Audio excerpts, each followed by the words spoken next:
Ilohiy qonunlar, poklanish. Siz o'zingizni doim aybdor his qilasizmi? Demak, bolaligingizda juda ko'p tanqid eshitgansiz. Misol uchun, seni tug'ayotganda juda ham qiynalganman. Seni deb juda ham ko'p boshimiz egilgan. Nega yaxshi bahoga o'qimaysan? Nega doim bizaga muammo keltirasan?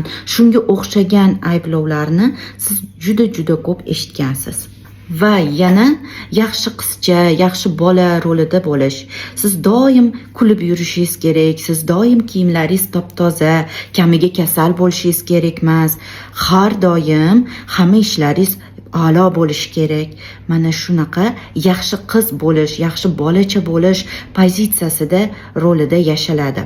Bundan tashqari, kamiga agarda siz katta farzand bo'lsangiz yoki ukalaringizga qaragan opa bo'lsangiz, bu vaziyat yana ham kuchayadi.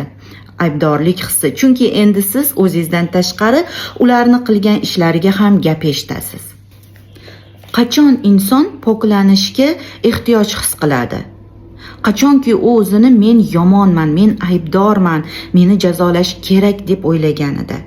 Tasavvur qiling, siz dushdan chiqdingiz. Hozirgina yuvinib, maza qilib toza bo'lib chiqdingiz.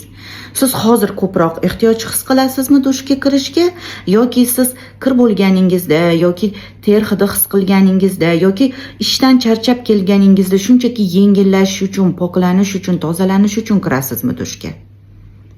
Albatta, shu holatda biz ehtiyoj his qilamiz. Xuddi shunaqa qalbimiz ham o'zini aybdor, yomon va jazolanishi kerak deb his qilganda o'zida aybdorlik hissini his qiladi. O'zida poklikka ehtiyoj his qiladi.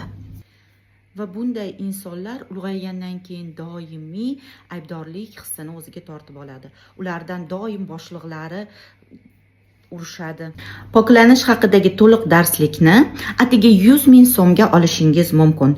Buning uchun lichkamga murojaat qiling. Birinchi 10 ta xarid uchun ilk hujayra texnikasi bepul beriladi.